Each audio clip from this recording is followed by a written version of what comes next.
إن الحمد لله نحمده ونستعينه ونستغفره ونعوذ بالله من شرور أنفسنا ومن سيئات أعمالنا من يهده الله فلا مضل له ومن يضلل فلا هادي له وأشهد أن لا إله إلا الله وحده لا شريك له وأشهد أن محمدا عبده ورسوله أما بعد. Alhamdulillah,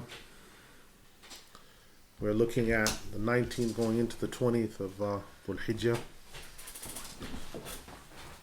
We're ending the day of Jum'ah, come after Maghrib to begin. And we are 1,438 years after the Hijrah. Today, as we did for introducing the topic of Nabiyuna Isa alayhi salam, and as we did for introducing the topic of the false Messiah and the Mahdi, we have to go through some introductory notes. I've given these introductory notes at each of the unfulfilled prophecies that we're still waiting for, that are still pending, because of the signs that are still pending. There's a popular pop Islam about what these things mean and what they refer to, and then there's what they actually refer to. There's a common misunderstanding and a common perception about Ya'juj and Ma'juj, and then there's what is the reality of Ya'juj and Ma'juj.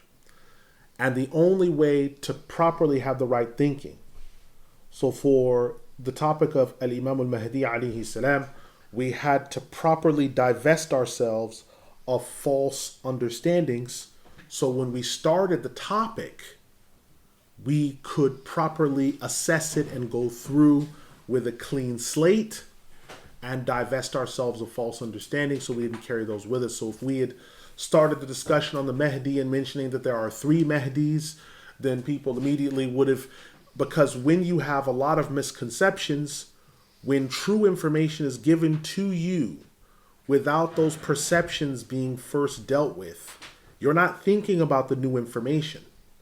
You are thinking about the perception that's being impacted, the contradiction that's been caused. So you're missing all that information. Like someone who raises their hand in class, he's not hearing anything of what's happening after he's raised his hand. He's only hearing the information up to and including the time that he raised his hand, because he's thinking about that question and keeping that question. Same thing here.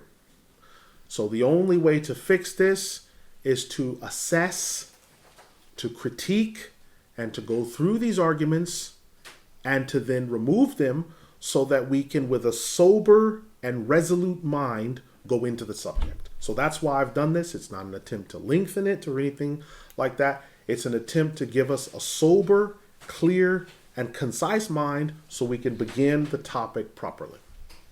So in the introductory remarks on Ya'juj and Ma'juj, the 2 mighty tribes of the end times, these are among the most terrifying signs. Ya'juj and Ma'juj are among the more terrifying, because Al-Imam al-Mahdi and Al-Masih Nabiyuna Isa alayhi salam represent a relief from the tribulation. It represents an end to the wicked system of things. It represents a victory over the destruction that will happen to the people. It represents a victory of righteousness over a system of wickedness. It represents the reestablishment of the true system of governance and an end to the previous regime of things. But Ya'juj and Ma'juj represents the common understanding of it must get worse before it gets better. Allah subhanahu wa ta'ala saw fit to mention them twice in the Quran by name. Now, anything that Allah has mentioned in the Quran once, obviously we know it's going to be important. But when He mentions it twice or more, like in the case of the second coming of Nabiyuna Isa alayhi salam, that should trigger something in our mind and make us say, this must be not just important, but dire, because Allah, the Exalted, has mentioned it twice. So let us look at what Allah said of Ya'juj and Ma'juj when He said, حتى إذا بلغ بين السدين وجد من دونهما قوما لا يكادون يفقهون قالوا يا ذا القرنين إن يأجوج ومأجوج مفسدون في الأرض فهل نجعل لك خرجا على أن تجعل بيننا وبينهم سدا, until he reached a place between the two mountains, and he found at the base of them a people who they could almost not be understood. They said, Dhul Qarnayn, Ya'juj and Ma'juj are corrupters of the land. Shall we give you some wealth so that you might put some boundary between ourselves and them? قال ما مكني فيه ربي خير فاعينوني بقوة أجعل بينكم وبينهم ردما.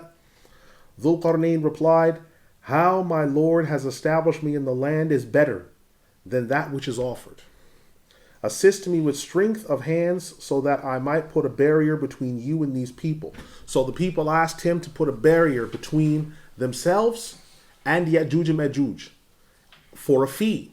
So they thought, because Dhul Qarnayn, which we'll be discussing in later lessons, because we have to put the background of Dhul Qarnayn's relation to Ya'juj and Ma'juj, because this is crucial. But in the introductory lesson, we're going to gloss over these initially. So they're asking to pay him to build a wall. He says, I don't need your pay. What I'm going to do is purely for the sake of Allah the Exalted, because you need this and you've asked for my assistance. So the ayat continue on. آتوني زبر الحديد حتى إذا ساوى بين الصدفين قال انفخوا حتى إذا جعله نارا قال آتوني أفرغ عليه قطرا. Give me copper and iron so that I might heat them. He then went to the place between the two mountains and said, now let this be heated and blown upon. When it was molten and hot, he said, let us go in order so that I might pour it over with more molten. فَمَا اسْتَطَاعُوا أَن يَظْهَرُوهُ وَمَا اسْتَطَاعُوا لَهُ نَقَبًا. The Ya'juj and Ma'juj were incapable of scaling and digging through it. قال هذا رحمة من ربي. Dhul Qarnayn then said, this is a mercy from my Lord, meaning this wall. This barrier is a mercy. So the fact that you have this division between you and the Ya'juj and Ma'juj, this is a mercy. فَإِذَا جَاءَ وَعْدُ رَبِّي جَعْلَهُ دَكَّاءَ وَكَانَ وَعْدُ رَبِّي حَقًّا. So when the promise of my Lord is fulfilled, he will bring it to nothing, and it shall be no more, meaning the wall.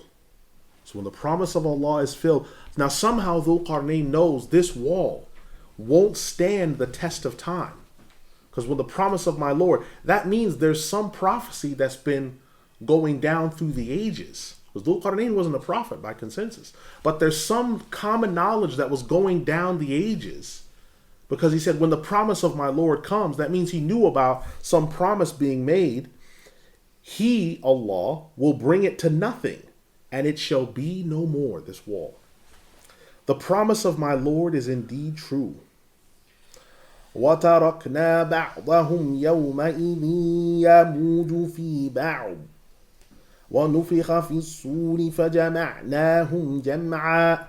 On that day, we will abandon them to move forward and surge like the waves of the ocean against one another.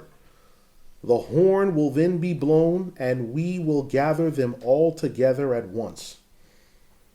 Surah Al-Kahf, the 18th Surah, ayat 1993 to 99. So we can see that Ya'juj and Ma'juj are one of the last signs, are among the last signs, because it says, then, or the horn will then be blown into.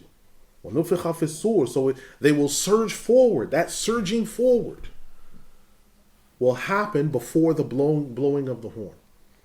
The second time they're mentioned is again in conjunction. with the same situation, ayat 96 and 97 of Surah Al-Anbiya, the 21st surah, ayat 96 to 97.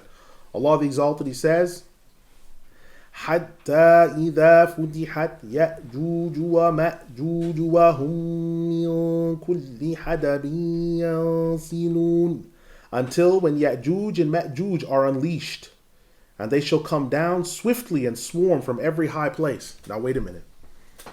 You should now understand then, where Ya'juj and Ma'juj are from won't be a low-lying area. There will be a highland, there will be somewhere like a steppe. You know how they say, oh, so-and-so's from the steppes of Europe. It doesn't mean actual literal physical steppes, but it means that it's a highland area. It's built up, they're going to be coming from some area, so they're going to come from up, down. Because Allah said when they're unleashed, إِذَا فُتِحَتْ, so something's going to be opened. Because literally futihat, when it's opened, when they're unleashed. So they're going to come down from somewhere.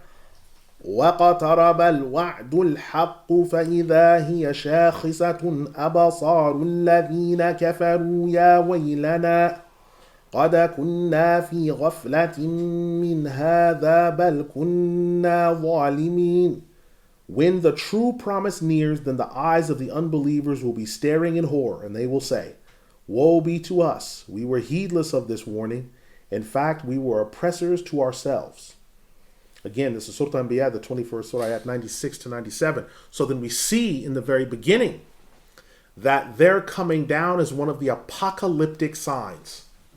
So we should be expecting events surrounding them to be like this. Now, part of what's happened is some people have spread the notion that Ya'juj and Ma'juj are Gog and Magog. Now, in order to properly have the right thinking before we approach the subject, we need to make sure that we understand, is this true? We have to address it. Otherwise, we can't properly go forward because we have insufficient information or our knowledge has been diluted. So we have to go forward. Now, there are a number of people who have falsely attributed Ya'juj and Ma'juj to Gog and Magog. This is ridiculous due to 2 points. That the root of these words is completely different. The former, Ya'juj and Ma'juj, being Arabic, and the latter being Hebrew. Gog and Magog, this is Hebrew. And number 2, even if we ignore this fact, they are referring to 2 entirely different things. Let's first of all look at Gog and Magog and the origin in Hebrew. Let's look at historical sources. Rabbi Louis Jacobs, head of the New London Synagogue, Goldsmith visiting professor at University College London, and author of the Oxford Concise Companion to the Jewish Religion, had this to say about Gog and Magog. He says, quote, the peoples who will wage war against the Jews before the advent of the Messiah. Their 2 names appear in the vision of the prophet Ezekiel. Ezekiel chapters 38 and 39, where Gog is the ruler of the country of Magog. Gog will lead his people in war against the land of Israel, but will be defeated, and God alone will reign supreme. Close quote. Now wait a minute.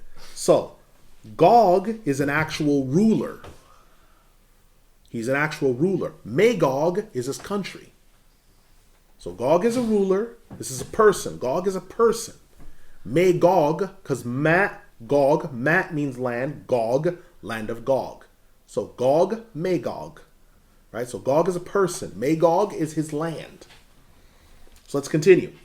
Quote, since Ezekiel prophesied in exile about the return of the Jewish people to its land, it is possible that he was thinking of contemporary events. Attempts have been made to identify Gog and Magog with nations whom the prophet may have thought to pose a threat to the immediate future to the Jews who were to return to the land.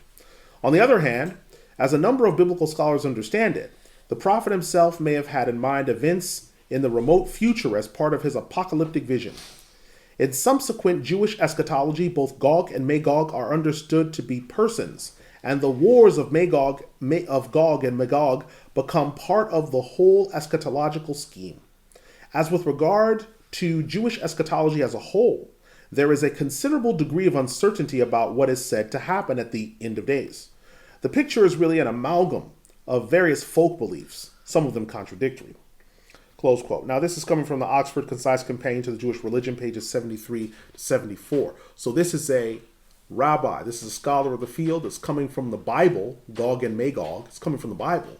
So these are the people who are going to explain to you what these expressions in Hebrew mean. Then we also have rabbis Albert M. Hymanson and Dr. A.M. Silberman and some 37 other scholars of Judaism. 37 scholars of Judaism. These are Orthodox rabbis. What do they say what Gog and Magog is?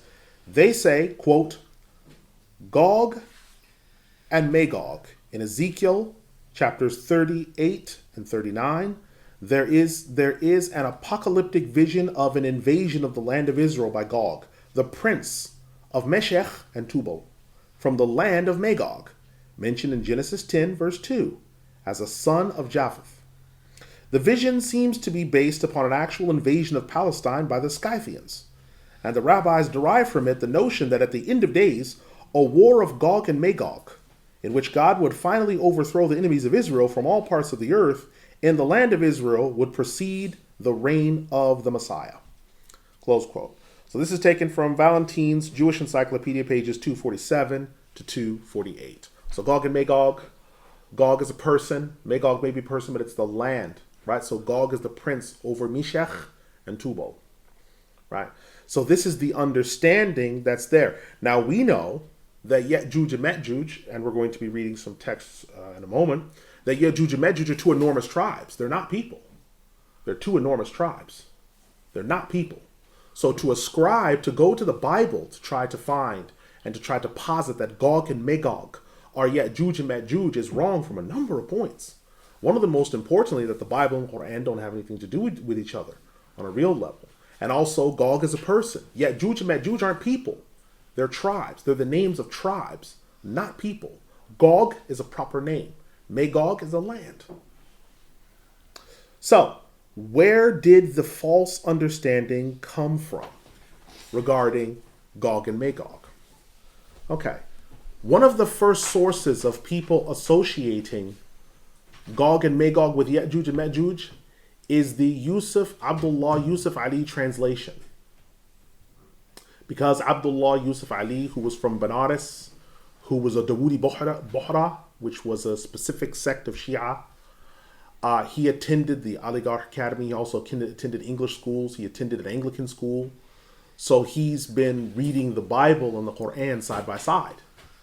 And he was the first one to make this as a positive, sort of a positive identification in his mind, that Gog and Magog are none other than Ya'juj and Ma'juj.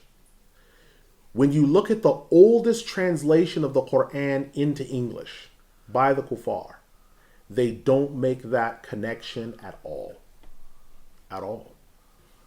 In fact, they just write out Ya'juj, Ma'juj. They don't write Gog and Magog. Not in the Latin translation into English, not in the Arabic to Latin to English translation. Neither of those key translations, none of them, do they say that Ya'juj and Ma'juj are Gog and Magog. Now, Orientalists then picked up, because they picked up from Abdullah Yusuf Ali and whoever was in his circle, this same type of thinking, that, oh, the Muslims are mixed up about who Gog and Magog are, and they've attributed to Ya'juj and Ma'juj. But prior to Abdullah Yusuf Ali's time, no listing for it whatsoever. Now it's just become, among a certain circle of Muslims, as far as they're concerned, an established fact that Ya'juj and Ma'juj are Gog and Magog. And this is completely wrong, right? Because there's no comparison between these. And then as well, because they've seen statues in London that are listed as Gog and Magog, they've assumed that, well, it says Gog and Magog, that must be the fact that the English are Gog and Magog, or that the Israelis are Gog and Magog. So now they've brought in Anglo-Israelism, as if the English are part of Gog and Magog. It's like, but when we start talking about the tribes of Ya'juj and Ma'juj, and we hear their numbers, the numbers of them, the sheer volume of them, we talk about their background, that will quickly divest your mind of any foolish understanding of this topic in that way. So, Ya'juj and Ma'juj are not the same as Gog and Magog. A number of points we need to keep in mind. Someone might say that perhaps these translators did not know the words and that they were related. This actually becomes evidence in our favor, as the fact that they did not know these words were related or that they didn't relate them together means that this understanding wasn't popularly known. When you look at Arabic Bibles, from the oldest ones up until now, Coptic, Syrian Orthodox, Greek Orthodox, Arabic Bible translations, it reads Gog, Magog. Sometimes they put a calf, wow, calf. Sometimes they put, if it's Egyptians, they put a jim, wow, jim, Gog, Magog, right? Or Kok, Magog. They never put Juj and Majuj. They never do that. And they're Arabs. They don't make that connection. Number two, the English translation did not depend on the older Latin, which again had Ya'juj and Majuj, and not Gog and Magog.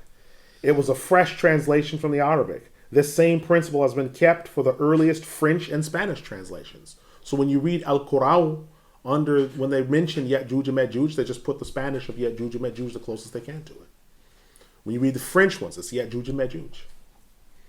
Number three, Arab Christian Bibles and Jewish Arabic books have consistently kept to Gog and Magog and not made any relation between these two names and Ya'juj and Majuj. Now, who are Ya'juj and Majuj and what are their origins? Because now we've assessed that there's no linkage. We've read the ayat where they're mentioned in the Quran. We've assessed, are Ya'juj and Majuj, are they Gog and Magog? To which case we've dismissed that. We've shown that that's not there. So now our minds are fully focused and attuned to the subject at hand. We can have an adult, clear, concise, mature, and informed discussion about who are Ya'juj and Majuj without having to worry about the white noise that we heard before. So let's begin. Imam Muhammad ibn Al-Hajj Ahmed al-Safarini, who died 1188 after the Hijrah, rahimahullah, he said of Ya'juj and Majuj, quote, Ibn Kathir has mentioned that Ya'juj and Majuj are two enormous tribes of Turkic peoples from the lineage of the Prophet Adam alayhi salam. They are from the lineage of Adam through the Prophet Nuh alayhi salam by way of Yafith, the father of the Turkic nations. And Allah knows best.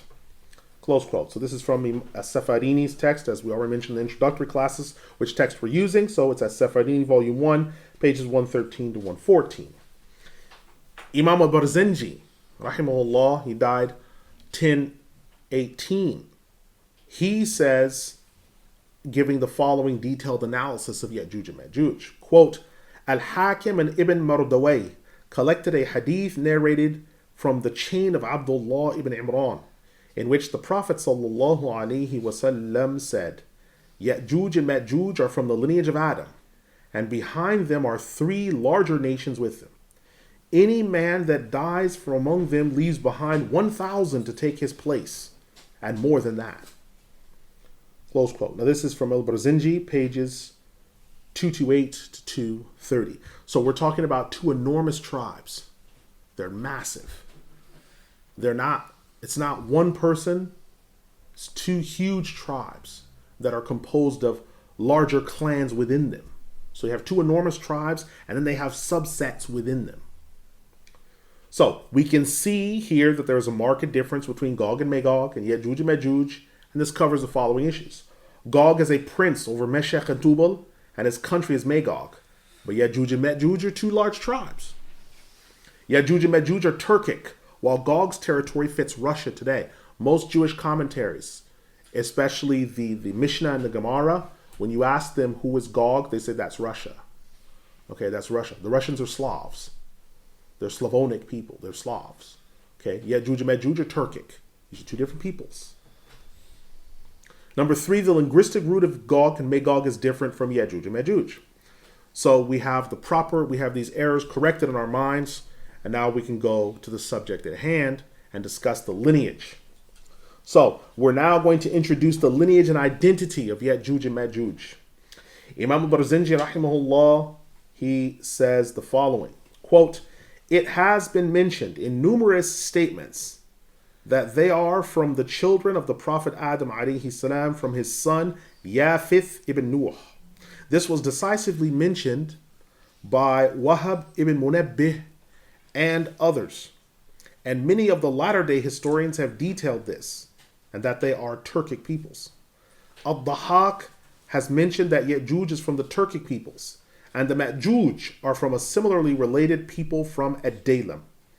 Close quote. So this is Al-Barzinji, pages 228 to 230. Now, Ad-Dalam, it mentions that Ad-Dalam are near the Buhayrat al-Sughra, the smaller sea. That is the Caspian Sea. Now, if you look, the Caspian Sea, just under the Caspian Sea is Iran. The ring of that ring around Iran, so the Caspian Sea, you have the Caspian Sea, that ring of nations around there, they have Turkic peoples all around the ring of the Caspian Sea. They're also Turkic peoples. So Iran, the top part of Iran, to the side of them, if you look at a map, you will see, in fact, I believe that I brought a map. Did I bring a map of the Caspian Sea? Yes. Okay. So, no, that's not the Caspian. Yes, it is, actually. Yes, it is. So the Caspian Sea, it should look like an extended thumb. Right here. And all around that area of the Caspian Sea, that looks like an extended thumb jutting out. All these nations around that area have Turkic peoples living around there. All of them have Turkic peoples. So the Ya'juj is from the Turkic peoples, and the Ma'juj are from a similarly related people from Ad-Dalam. There's a relation between these people because these peoples are all Turkic, right? Dalam. Dalam is originally what used to happen is, if you see where Iran would be today, just under the Caspian Sea, if you can see where I'm putting my hand, Caucasian Albania, okay? Then under there you see Sassanid Empire, right? Now, Sassanid Empire is what Iran is today. This area, this lower ring here, that's called Dalam. The lower ring, which is the top of Iran, that's called Dalam. So when you see scholars, Hadith scholars, big ulama called Daylami, means they're Persians. They're not Arabs. Daylami. They're from Dalam. Right? And those are Turkic peoples. Those are Turks. Real Turks. Not Turkish. Turks. Real Turks. Okay. Now, Imam al-Barzinji, he goes on to say, quote, Abu Hurairah radiallahu anhu narrated in an attributable hadith that the Prophet Nuh alayhi salam had 3 surviving sons, Sam, Ham, and Yafith. The lineage of Sam begat the Arabs, Persians, and Byzantines. Ham is the very father of the original Egyptians, Berbers, and the people of the Sudan lands. Close quote. So now understand. So Ham is the father of the original Egyptians. This is before the Arabs arrived, before the Greek invasions in 200 BC. Ham is the father of these people, the Berbers, okay, and the people of the Sudan lands. So that section of Egypt, which originally Ethiopia, Somalia were connected to there, the land of Punt, all that area. Okay, that is Ham is the father of them. Okay, Al-Barzinji goes on to say, quote, now from Yafith come Ya'juj and Ma'juj, the Turkic and the Slavs. Al-Hafidh ibn Hajar al-Asqalani has mentioned that there is some weakness in the chain. Close quote. This is from Al-Barzinji, pages 228 to 230. So there's weakness in the chain, but not in the information. So it's sound. Okay. Now, Imam al-Safarini has also documented some points. He has said, quote, the names Ya'juj and Ma'juj are derived from words like Ujaj, of fire, which means the flickering light of fire due to the heat, and this name is attributed to them on account of their great numbers and sudden appearance and strength. It also refers to strong, salty water. These names are referring to a non-Arab people, and hence the names are not originally derived from Arabic. Close quote. Now understand this then. So Ya'juj and Ma'juj is the name of 2 gigantic tribes, the Turkic peoples. They don't call themselves Ya'juj and Ma'juj. So when they come, they're not going to say, we're Ya'juj and Ma'juj. Hello there. They're not going to do that. They're called Ya'juj and Ma'juj because of certain attributes that they carry. Just like the Khawarij don't say, we're the Khawarij. This is the title that they bear because of certain characteristics, right? So they're referred to by these titles. So Ya'juj and Ma'juj are two enormous tribes that bear these titles because the flickering of light is the speed that they use, salty, strong water. Okay? As-Safarini goes on to say, quote, Imam al-Tabarani has collected a hadith narrated by Hudhayfa al-Yaman, may Allah have mercy upon him, radiallahu anhu, that the Prophet sallallahu alaihi wasallam said, Ya'juj is a nation of 400 emirs, and likewise Ma'juj. No emir dies among them until he first looks at 1,000 horsemen of his children. The historians mention that the surviving children of the Prophet Nuh alayhi salam were three: Sam, Ham, and Yafith.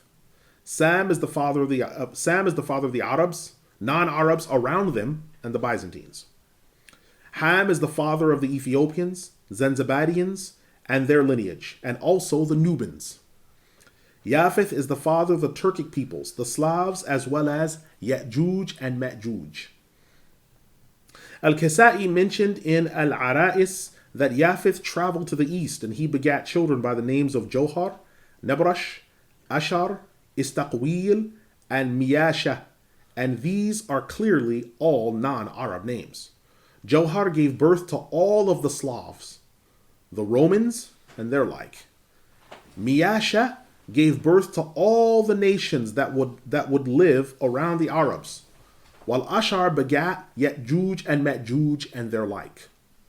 Ya'juj and Ma'juj and their emergence are established in the book, Sunnah, and consensus of the Ummah. This much is clear, and it should be believed in with certainty. Close quote. So this is taken from As-Safarini again, volume 1, pages 113 to 114. So we have established then the Ya'juj are such a large nation. The first tribe has 400 emirs. They have 400 emirs. The second, Ma'juj, has 400 emirs. That tells you the huge size. If you have a tribe big enough to where you can separate them to where there are 400 emirs, that's an enormous amount of people.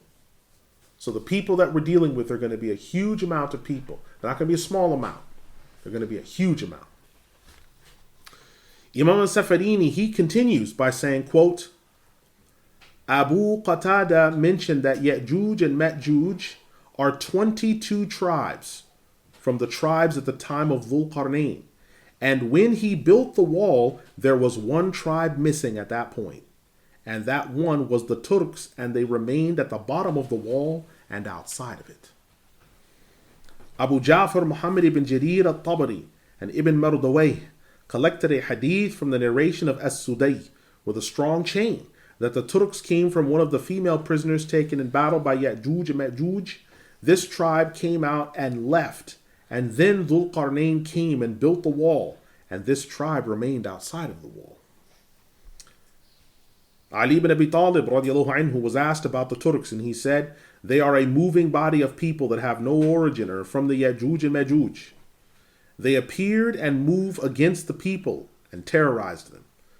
Then Dhul Qarnayn came and made a wall between them and the terrorized populace, so that the people went behind that wall and started digging and tried to emerge. This is collected by Ibn al-Munzir.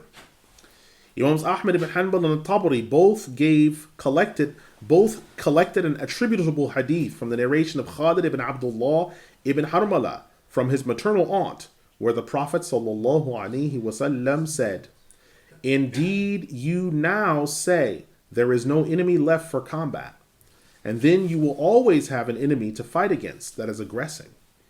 This shall continue until you fight Ya'juj and Ma'juj, who have large, flat faces and small eyes, and long silky hair that is between red and black. They will rush down from every high place, and their faces look flat, like the leather shields with stretched hide over them. Close quote. Now this is extremely important.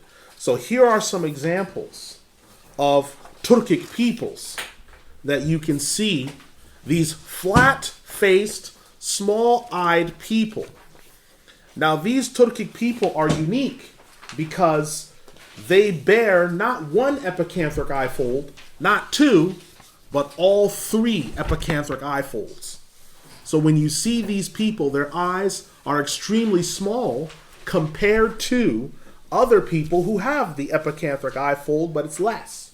So your Arabs, your Semites, right? Your Persians, your others, they have two eye folds, right? These people will have three. The only other people that have three are the Koreans. The only people who have no epicanthric eye fold are the Caucasian and the Sub-Saharan African.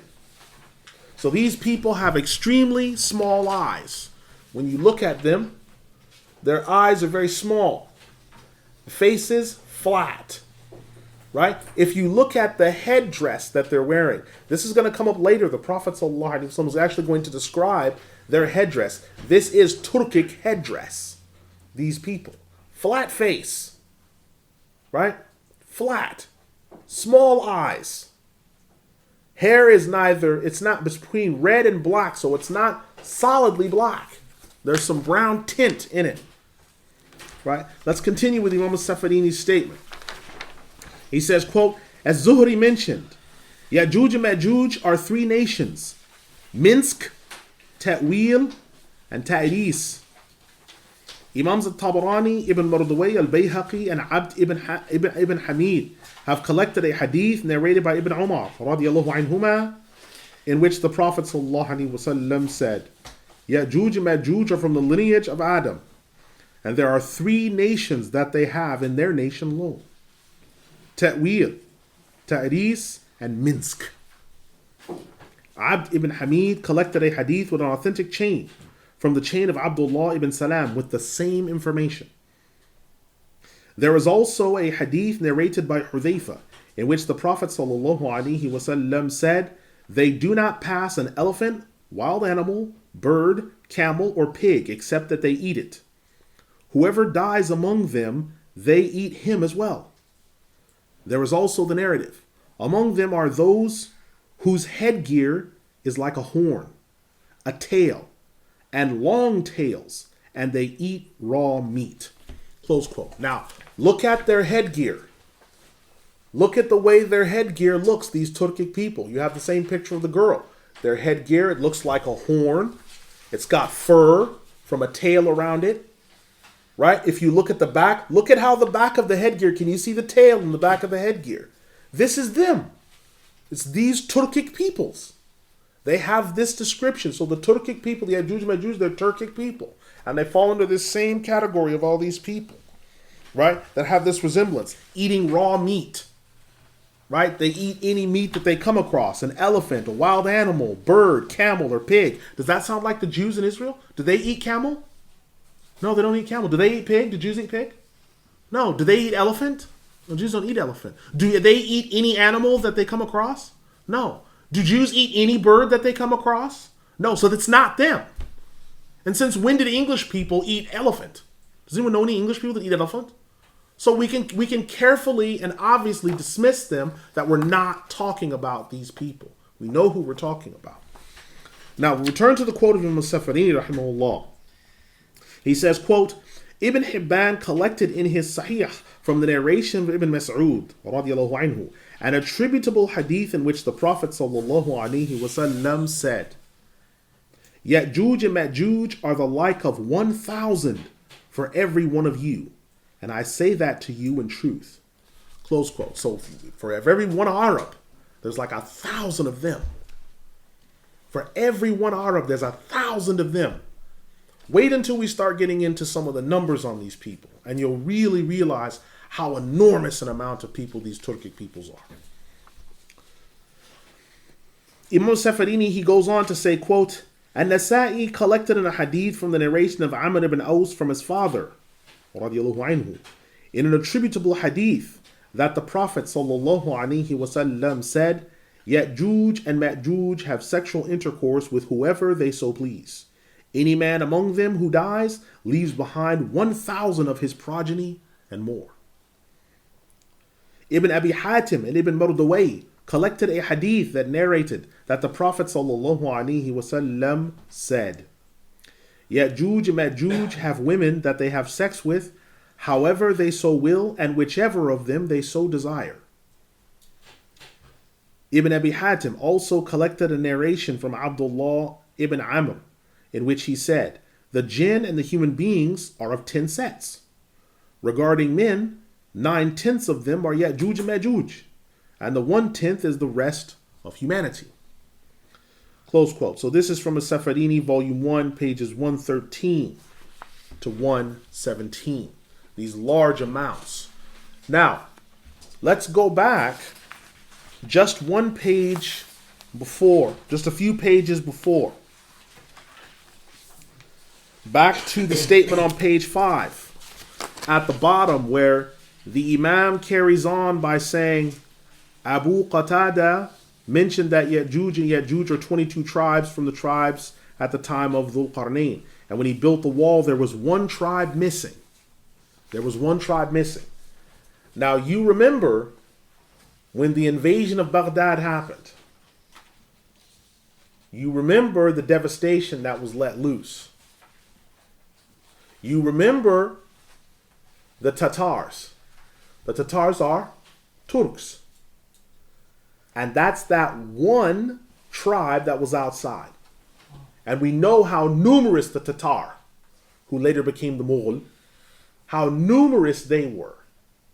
Now imagine what's on the other side of that wall. So the Tatars are that tribe left outside, those Turks left outside. There's other Turkic people waiting on the other side to be let loose. So these are these people that were outside of that wall, whether they were too smart to get caught or whether they were just absent at that point. The point is they were outside of the wall, they were at the base of it. And they swept down. Because where are the Tatar from? From the Central Asian steppes. So they did what? They swept down from these areas. And this is why you have so many of these Turkic peoples that are now in Western Europe and all these other places, because they swept down. That's not all of them. That's a good sized chunk, but that's not all of them. There's still more to this. Now let's understand one other point. We have on page 7, names of Turkic tribes. Now I've handed out to you a map. And as we're going through, you can start to see some of these peoples. So we'll start to talk about the names of Turkic tribes and clans. Altay, right? Now the Altay, they're on this map, sometimes called Altaic peoples. Here they are, they're on the white. Those are Turks. Azerbaijanis, right? The Azerbaijanis are further in the Central Asia, right? Balkars, Bashkirs, Chuvashes, Crimean Karaites, Gagos, Karachais, Karakalpaks, Kazakhs, Kakais, Kremachaks, Kyrgyz people, Nogats, Kashkai, Tatars, right? So the Tatars are part of the Turkic peoples. They're not them. They're part of them. Turkmens, right? So you have Turkoman people, Turkmens. Turkish people. Tuvans, so the people from Tuva, right? Uyghurs. Have you heard of the Uyghur revolt? And Sister Rabia Akhdar, she's a freedom fighter for the Uyghur movement. Those are Turks. Those are Turks. And they're giving the Chinese all they can handle and more. Inside and outside of China. It's them. The Chinese are supposed to be so great and mighty, and they can't handle the Turks. Why? Because they're so numerous, there's so many. Remember, when the Turks first swept down, the Tatar Turks with Genghis Khan, between 1328 and 1340, how many Chinese people did they kill? 42 million. You have to understand the people we're talking about. These are these people. Remember how numerous the Chinese are. The Tatars that swept down killed 42 million Chinese. That's a huge amount of people. Now, we have the Uzbeks, right? So all the people, Uzbeks. There are also Yakuts, Dingling, Bulgar. Now, you can see up here, the Bulgars, as you can notice, The Bulgars are further up. So Byzantine Empire is where today the Turkish people reside, but above them the Bulgars, the Sabirs, the Alans, Georgian kingdoms, right? These people, anything where they're called Khaganite or Khanites or Khanits, those are Turks. Genghis Khan. Anyone bearing this is Turk or has some Turk blood in them.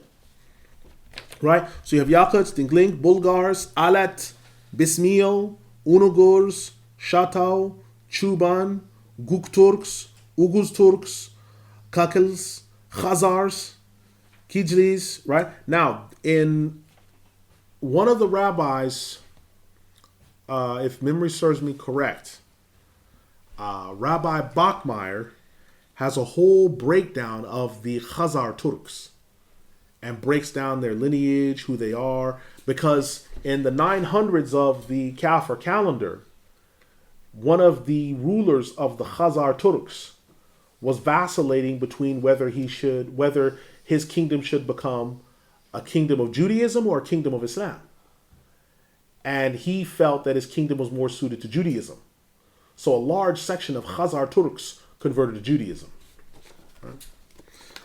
Arthur Kessler talks a little bit about this in his book called The 13th Tribe. The problem with that book, though, is he insists that all the Jews of Europe are only Khazars and that there's none that have Hebrew stock. And that's not correct. But that is a decent book. It's not the be-all and end-all, but it's a decent book. We have Kipchaks, Kumans, Karluks, Tiele, Turgesh, Yenisei Kyrgyz, the Huns. You've heard of Attila the Hun? The Huns are Turks. The Huns are Turks, which means that there was that some of them got into Germany and those areas in the West. The Huns are Turks. The Toba, the Shwignu, which are there, and also the rest of the Turks there. There are more than 26 countries with Turkic populations, not counting the Turkic kingdoms just listed. So besides what we've just listed here, there's another 26 countries with sizable Turkic populations. So the Turks have sort of been distributed all over the place. I couldn't bring all of it because obviously pressures with time and things like that. I'll have to bring them the following weeks. But as you can see, the Altaic, right? You have the Western Gokturk Khaganate, right? You have the Georgian kingdoms, the Khazars, the Alans, the Huns, the Sabirs, the Bulgars. Those are all Turks. The Avar Khaganate. Look how close this is to the Slavic tribes and the Slavic kingdoms. This red area, the Avar Khaganate. That's how far the Turks got. And this isn't even the full wave. This isn't all of Ya'juj and Ma'juj. This is one wave. These are just the guys that were on the side of the wall and didn't get built in. They swept down. We're not done yet. There's still another wave to come. This is the starting of something much bigger than you and I have ever seen. There's a large book called The History of the Migration of Peoples. And that book has a section about Russia and the Turks and everything else. And it covers the difficulty imaginable about how the Turks were able to sweep over such huge areas in a short period of time. How they ravaged areas, how they overcame peoples by sheer volume and numbers. These Turks. And I want to tell you something about the Turkic language. According to linguists, this language and the people extend from Eastern Europe all the way to China and on to Siberia. These Turkic peoples. If you do your genetic testing, you'll find these Turkic peoples. There are people in the United States from the Onondaga and the Chickasaw and other tribes that have Turkic blood in them. So they're related to them. Okay? The Turkic language is one of the primary language families of this planet. It's not a break-off language. It's its own language. It's its own language. So there are certain families that belong to language families. Arabic belongs to what's called the Afro-Asiatic language family. And so Arabic, Hebrew, Phoenician, Canaanite, Ugaric, Punian, Punic, those all fall into the Afro-Asiatic language family. Then you have the Medu-Neter of the ancient Egyptians and the Sumerian language. This is Niger-Congo Delta. These are Bantu languages. The Bantu language family falls under all this, okay? And the Bantu language family, that's the mother group. And from the Bantu, that's a primary language, and all other ones break off from them. It's a primary. It meaning it has no origin. So when Ali is saying they have no origin, meaning they're a primary source. No one birthed them. They're a primary source, right? Chinese falls into a language family that belongs to... Korean falls into a language family. Japanese falls into a language family. Turkic is a primary language. No language gave birth to it. It has stayed the same. And it gives birth to other languages. That's it. It's a primary language family. And it's one of the primary language families of this planet. When you break down the more than 2,000 languages of this planet, they go down to a number of mother languages. Turkic is one of the mother languages. It won't break down any further. These are the people that we're dealing with. They're an old people. This language is an old language. And the Muslims will have to fight these people and have to contend with them. And as this introductory topic, I wanted to show you who these Turks are, because sometimes we talk about the Turks, right? We think about, well, Genghis Khan and all these other things, but it was important to show you the map so you can start to put the pieces together and say, wow, these people are closer to us than we think. They've made it to the Balkans. They're all over the place, these people. When you see these Turkic women, you see the Turkic men, you see the way their headdresses are, you see the way their clothes are, you see the numbers the Prophet ﷺ gained by saying these people they're an enormous amount, they have this many people among them, there's 1,000. So when they have children, they go with many different women. And they leave behind, some of them, 1,000 of progeny. So they don't die out. They leave 1,000 of their progeny behind. So this makes you understand that their rituals and understandings about marriage and everything, their customs are utterly different to those of the Muslims. And if you look at the impact that the Tatar had when they came into the Muslim world, you can see those two cultures are utterly different. They have nothing in common on any real level, right? I'll leave you with one final hadith of this introduction. This hadith is from Imam Suyuti's collection, where he says, the Prophet ﷺ said, when I was on the night journey, I passed by the Ya'juj. One of the companions said, did you call them to Islam? He said, I called them to Islam, but they did not answer.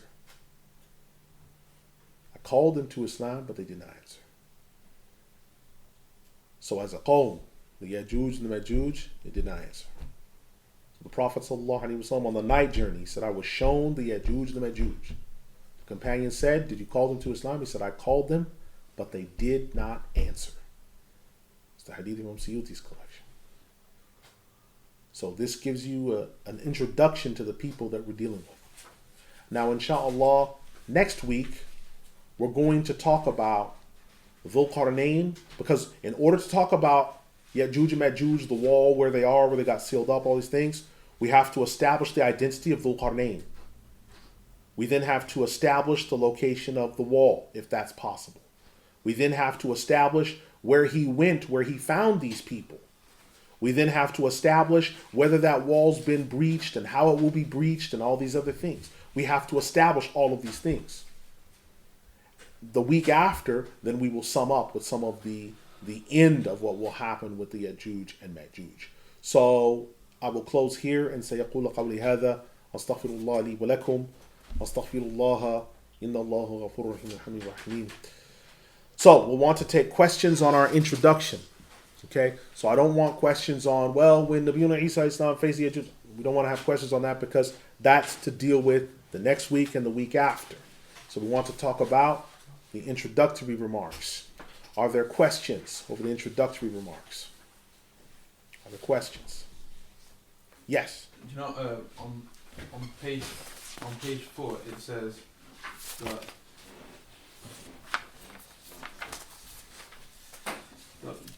the Yajuj and Majuj are from the Turkic peoples, but then on page 5, it would look to say the other way around.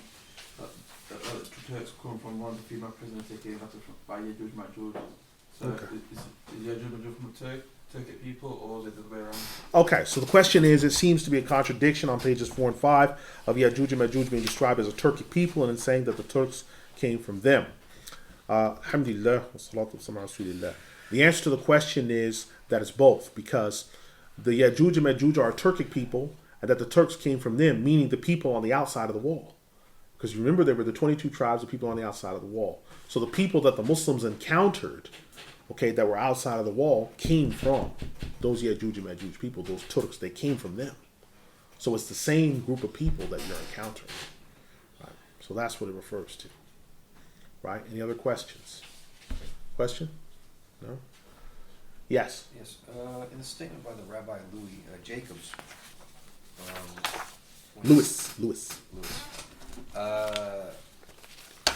Who is the prophet he's referring to? So is it made to identify Gog and Magog with nations whom the prophet may have thought to pose a threat to the immediate future? Okay, the question is, who is the prophet? The identity of the prophet on page 3, referred to in exile about the return. That's Ezekiel, Okay. because that's the subject under discussion. It's Ezekiel. Okay. Just to follow on from that, what is the validity of this prophecy that they have about Gog and Magog? What's the veracity of it? Well, if they're saying that Gog and Magog are a prince from his nation, which they identify as Russia, that will attack the Jewish people and be humbled, that's nothing to do with Yajuj and Majuj. Yeah. That's But nothing to do. is that something that's true? We have no text. We have no text to establish. It may, it might not. It's not something that's been denied or affirmed in the book and the Sunnah. So leave it as it is. Okay. Leave it as it is. Any other questions? Questions? Yes. So Assalamu alaikum. you know the lineage of these Turkic people that were broke off or that were left outside the wall.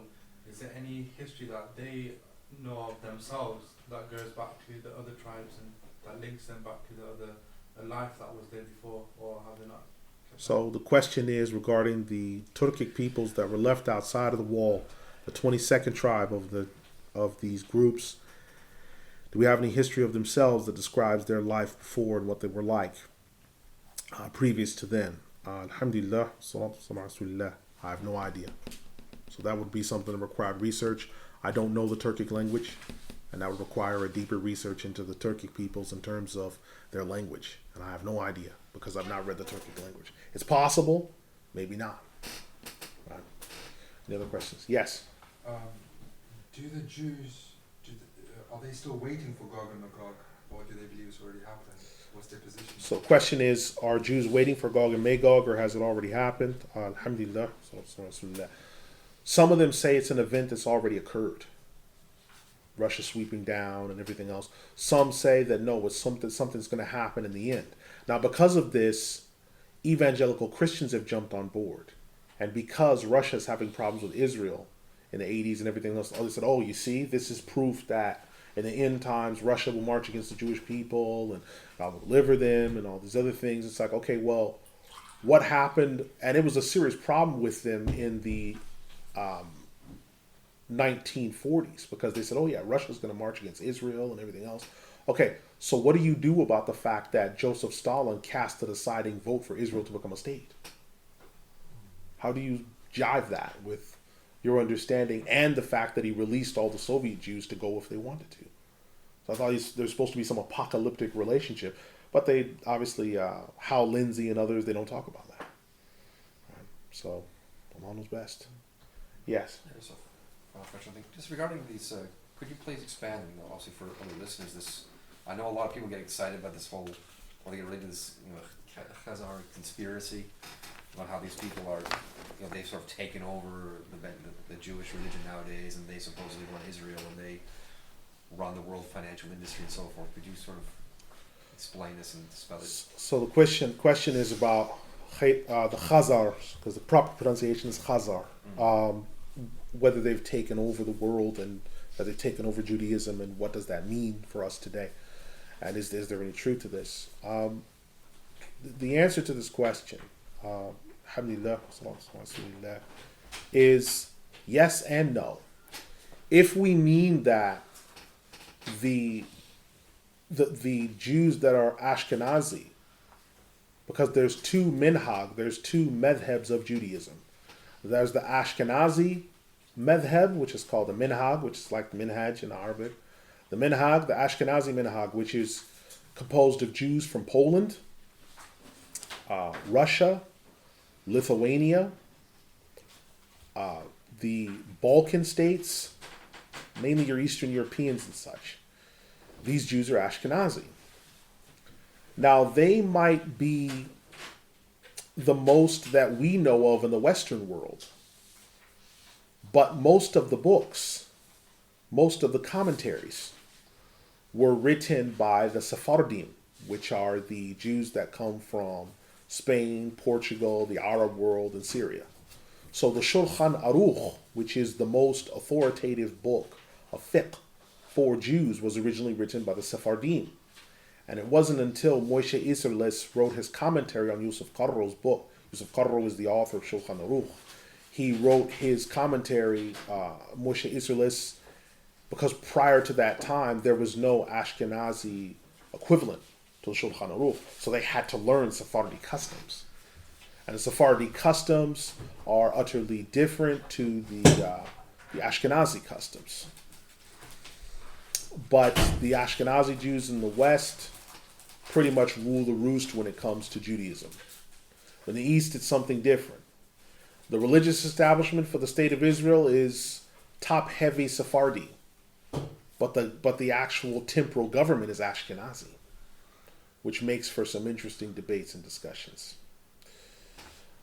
As for the Khazar Jews are a very small portion of the Ashkenazim on a worldwide level. In fact, if you were to accuse the Jews of being anything, it would most likely be German because of the Yiddish that they speak, which is German using a Hebrew alphabet. But the Khazars, none of those Jews that are Ashkenazim speak Khazar, none of them speak Turkic, they speak German. And it's an old form of High German. And even the way that they dress with the black hats, that's from the Polish aristocracy of the 1600s. Because that was the way that people dressed in the aristocracy. So they don't have any Turkic elements like that. So this is one of the reasons why I kind of blame Arthur Kessler, because that book left a lot of questions out. It's true, some Jews of these people converted to Judaism of the Khazar, but they're in Tatarstan or Crimea. They're not running Hearst Publications, or Hugh Hefner's not a Khazar. He's not. He's, these different types of people. Paul Reisner, who runs CBS, is not a Khazar. Many of these people, they're from Germany or Poland or Czechoslovakia or Russia. The Douglas family, they're Isidor Ivanovich, they're Russians. They're not Khazars. They're not Turks, right? But this common thing has been put forward that they're, all these Jews today, they're Khazars. None of them have any Hebrew blood, and that's easily dispelled through genetics. That can easily be taken care of. Some of these people have Hebrew blood in them. It may be far back, but they have Hebrew blood in them. So, and this is a stance. Are there any other questions? No? Okay. So we will close here, and we will start, inshallah, next week in earnest, discussing Dhul Qarnayn, his travels. Where did he go? How he encountered the Ya'juj and Ma'juj. And I think you will be both shocked and amazed about some of what we're going to be uncovering next week. So we say, Subhanaka Allahumma wa bihamdika wa ashhadu an la ilaha illa ant astaghfiruka wa atubu ilayk innahu ghafurur rahim rahimin wa la ilaha illa Allah wassalamu alaykum.